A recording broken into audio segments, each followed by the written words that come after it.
Mike King Biz here, host of On the Mic with Mike, Richmond's premier business radio program. We're heard as part of the Mike King Biz Radio Network, which is ESPN Richmond 106.1, daily from 5 to 7 a.m. The Choice 105.3, every day from 2 to 3 p.m., as well as International Business Growth Radio. That is Saturdays, 10 a.m. Eastern. That's where you find us. That's where the game changers come to talk. On the Mic with Mike, Mike King Biz Radio is the premier business radio program in Central Virginia.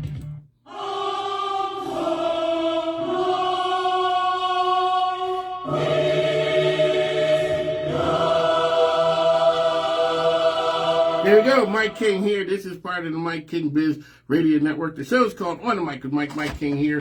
I am here. We're talking business life, everything in between, showcasing how business helps society be better. I got the one and only Tiffany Green here. Welcome back to the program, ma'am. Hi, Mike. All right. Why you always got the perky smile? All righty. So, very quickly, tell folks who you are and what you do. I'm Tiffany Green. I'm the founder of Empower People, which is a nonprofit that provides education and connection to leaders so they can empower the people, communities, and organizations they serve. And we had a conversation when you were here before. A lot of times, and I said to you, people always worry about nonprofits showing up asking for money. Mm-hmm. And you said, hold up, Mike. For-profit businesses are doing the same thing. Straight up. Everybody asking for money. Everybody needs it. Everybody needs it. Okay. Hey, shout out to Dana out there. Shout out to my man, Samar Lemons. He broke his neck playing football, and now he is a motivational speaker. I saw you guys out at the beach. Shout out to my man Samar. Tell him to come on home. We got to have him in and talk about what he's doing. Oh, she's not. She's just typing in. Okay. Alrighty. So Tiffany is here with us. Explain to people why that is. That people think that nonprofits are always asking for money, but they don't put that same thing onto businesses. Because they think when a business is actually asking for money or sending you an invoice or bill, that it's an exchange for a service or product, right? Okay. And so for a nonprofit, they're thinking they have to pull at their the heartstrings, right, to get money to fuel whatever good deed they're doing for society, right? But when that nonprofit is providing that good deed for society, doesn't the for-profit benefit? It does. So isn't the nonprofit providing a product or service to benefit the community in which that for-profit exists? Okay, ma'am, you're talking that's some crazy talking right there. Of course it makes sense, but people don't think of it that way. No, and that's where the education comes in, right? Okay. So for a nonprofit, if they're walking into a potential, let's say, donor's office, and they're going in there saying, these are the programs or services that we have to offer. We could really benefit from this donation, right? Automatically guard goes. How many times have you been solicited for a donation, right? You start getting guarded, and it's like what you said last time. As a human being, we can only have so much funds to donate, right? Okay. So you choose the one that may be more personal to you, right? That touches you personally. But you can remove an element of that if the nonprofit walks in and changes the course of conversation. If you say to the for-profit, what is your goal, just like you would do a salesperson would with any for-profit, what is your goal for your organization? What are you trying to achieve? And then find a way for that nonprofit to help them reach that goal. So if you as a for-profit, let's say you are a for-profit selling cars, you're selling BMWs, right?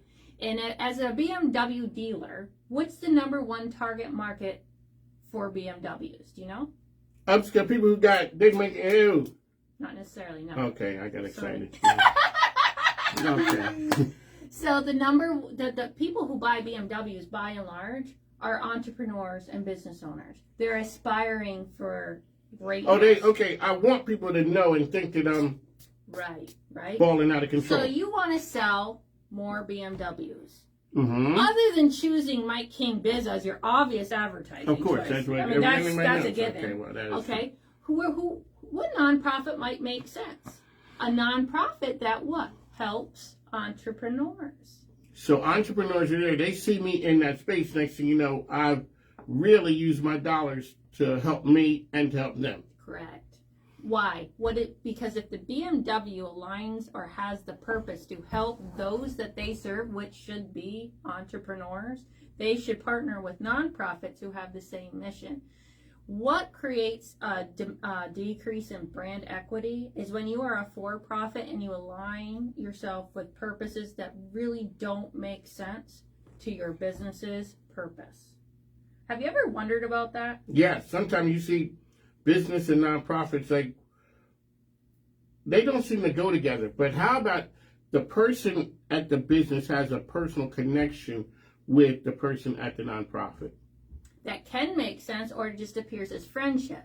What makes the relationship strong is if the for-profit's purpose is aligned with the nonprofit.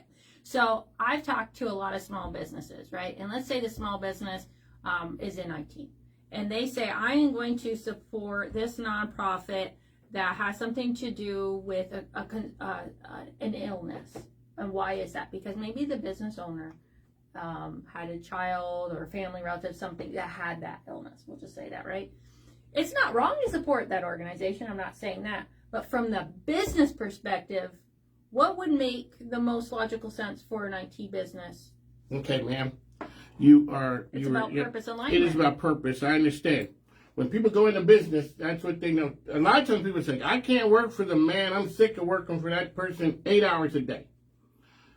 And now you start your own business. And you know what you're doing? You are working 29 hours a day on your business. Because that's what you're doing. If you are worried about everything, how things work, what about this, the next client paying this, all those things, you are aligned. You are the person with your business. But now you're telling me, hey, Mike, just because you know you love giraffes and, you know, there's people are doing bad things to giraffes, your business may not need to be in line with that. Well, the reality is, here's the other layer of the problem, right? When we talk about brand strategy, your brand, unless you know your business is going to be forever you and you only, so it's your personal brand. If you have a business that's going to be beyond you, your purpose has to be beyond you. You are no longer the business. You can't scale a business. You can't clone yourself. Okay, so here, now, I'm from Philly, and we are the kings of hustling. That's all I know. My dad was just like, yo, we gonna hustle this. It was only until I got older that's based like, you can only hustle to a certain level. At a certain point, certain processes and systems have to take place because you can't have your hand. Hustling is basically, you got your hand on everything, making magic happen. So what you're saying is that for you to grow your brand, for it to be scalable, you might not be able to be on everything. It might not always have to be you and your brand, and you are making every decision. How do you talk to business owners and let them know sometimes they got to let go of some of the levers sometimes and put people in place that they can trust? Well, the number one question is, why did somebody go into business? Now, some people don't want to let go, and that's what they want. So if that's what they want, there's nothing wrong with that. Just know that scalability is going to plateau. You're only going to be able to scale it so much. But if you're really trying to scale and grow and, you know, become a multi-billion-dollar business, it's not about you. It's always about the people. And it's not, and, you know, I think it's really wonderful when people say it's about your employees, right? But at the end of the day, we all work for somebody. So if you're going to business and you say, I want to go into business because I want to be my own boss, no. Your boss is your customer.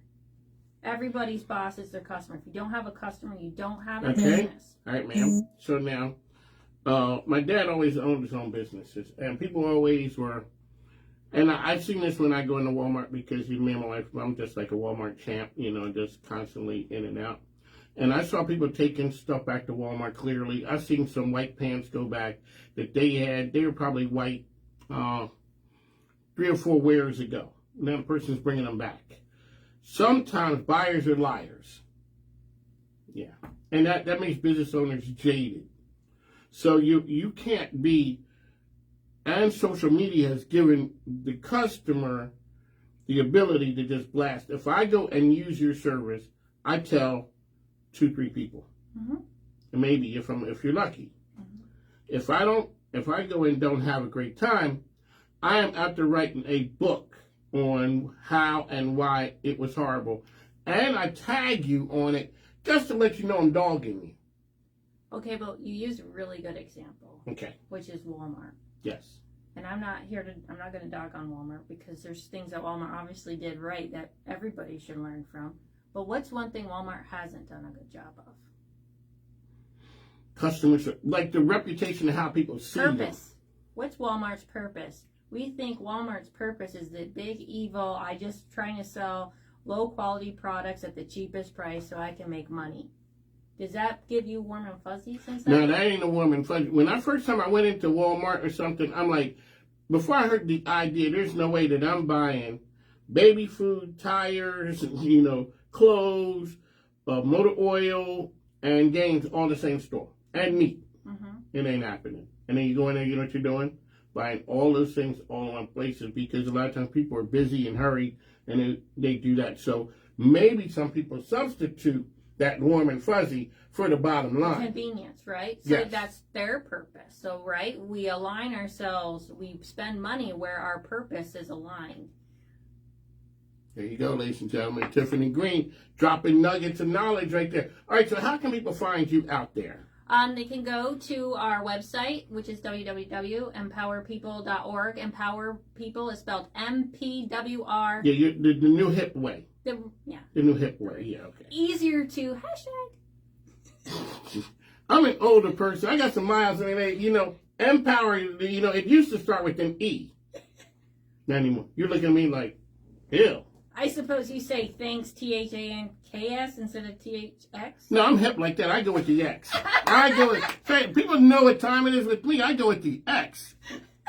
Because I'm trying to be a little bit more.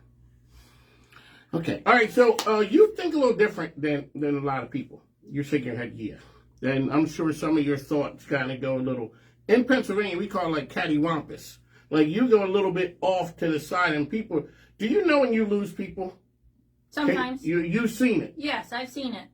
I call it the 3-head moment. They're looking at me like I got 3 heads. And then all of a sudden, you're explaining to them because, like you said, I've heard and I knew the part about nonprofits and business, but you're putting it in a way. So you're saying sometimes people, you go with the purpose, and their businesses have it, nonprofits, you're saying we got to lean in on that from the business owner or the nonprofit CEO. Why do you think B Corps are so popular? Because people love them with the alignment. They're doing. Yes. I love B Corps.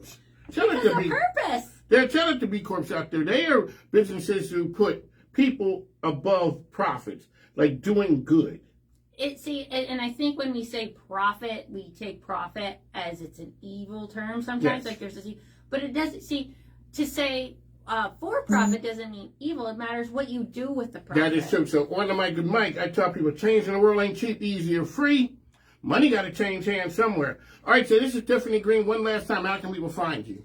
EmpowerPeople.org. MPWRpeople.org. All right, so folks, make sure you check her out. She's out there doing some amazing things. This is On the Mic with Mike. That's the program. Hey, make sure you take a listen to our sponsors and advertisers, because 2 things. The microphone ain't free, and plus, my grandkids need stuff. I'm telling you, it's school session, and my wife is just buying like crazy. Mike with Michael Mike. From the Michael Mike. Michael Mike. My name is Isabella, and you're listening to My King Biz. Hubby, that's my scam. Ladies and gentlemen, that's my granddaughter. Yes, my grandkids need stuff. So go ahead and support our sponsors so I can stay on the air. We got to run. All right, take care. Joanna Smith, hey, how you doing out there? Hey, call me. I got to talk. We got to go. See you. Bye.